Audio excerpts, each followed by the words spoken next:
بسم اللہ الرحمن الرحیم۔ السلام علیکم۔ سبق آموز ورلڈ میں آپ سب کو خوش آمدید۔ ایک یہودی کے پاس ایک مسلمان ہیرے تراشنے کا کام کرتا تھا جو اپنے کام میں ہنرمند اور حد سے زیادہ ایماندار تھا۔ یہودی اس سنار کی کاریگری سے بے تحاشا نفع کمانے کے باوجود اسے مناسب معاوضہ ادا کرتا تھا، جس کی وجہ سے وہ بامشکل اپنے گھر کا خرچہ پورا کرتا تھا۔ یوں ہی کام کرتے کرتے اس نے عمر گزار دی تھی۔ اس کاریگر کی بیٹی جوان ہو گئی تھی۔ وہ اپنی قلیل آمدنی میں سے کچھ بھی جمع نہ کر سکا تھا۔ بیٹی کی شادی کے لیے سنار کاریگر نے یہودی سے کچھ رقم بطور ادھار مانگی۔ کروڑ پتی یہودی نے رقم ادھار دینے سے معذرت ظاہر کر دی۔ سنار اپنی قسمت کو برا بھلا کہتا ہوا گھر لوٹ آیا۔ رقم ادھار نہ ملنے پر بیوی نے سخت ناراضگی اور تانوں کے تیر برسا کر الگ سے استقبال کیا۔ پریشان حال بیچارہ ساری رات سوچتا رہا کہ اب کیا ہوگا۔ دوسرے دن وہ دکان پر کام کرنے کے لیے بھی نہ گیا۔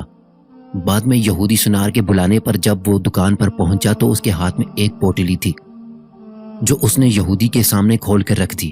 اس میں قیمتی ہیرا دیکھ کر یہودی سوال نگاہوں سے کاریگر سنار کی طرف دیکھنے لگا۔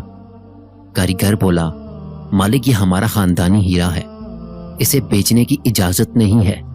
آپ اسے گروی رکھ کر مجھے کچھ رقم ادھار دے دیں تو میں اپنی رقم لٹا کر اپنا ہیرا واپس لے جاؤں گا۔ یہودی اس بات سے راضی ہو گیا۔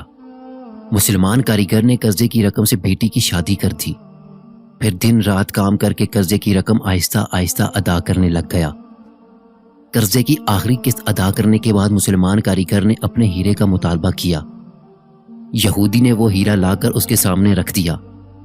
ہیرا تراشنے والے کاریگر نے ہیرا لے کر پانی میں رکھ دیا۔ دیکھتے ہی دیکھتے ہیرا گل کر ختم ہو گیا۔ ہیرا تراشنے والے کاریگر نے کہا کہ مالک یہ مصری کی ڈلی تھی جسے میں نے اپنے فن سے ہیرے کا اس طرح سے روپ دیا تھا کہ آپ جیسا سنار بھی دھوکہ کھا گیا۔ آپ نے میری عاجزی اور درخواست پر قرضہ نہ دیا، جس کی وجہ سے مجھے یوں آپ سے رقم نکلوانی پڑی۔ میں مسلمان ہوں اس لیے بھاگا نہیں، آپ کی پائی پائی ادا کر کے سرخرو ہو گیا ہوں۔ اب افسوس کہ آپ نے میری قدر نہ کی، اس لیے میں ملازمت چھوڑ کر جا رہا ہوں۔ کاریگر یہودی کو پریشان حال چھوڑ کر چلا گیا اور پھر اس دکان پر کبھی بھی کام نہ کیا۔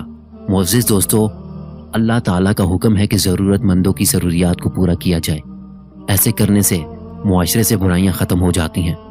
اگر آپ مزید ایسے ہی قصے کہانیاں سننا چاہتے ہیں تو ہمارے چینل سبق آموز ورلڈ کو ضرور سبسکرائب کیجیے اور بیل آئیکن پر ضرور کلک کیجیے گا۔ اللہ آپ سب کا حامی و ناصر ہو۔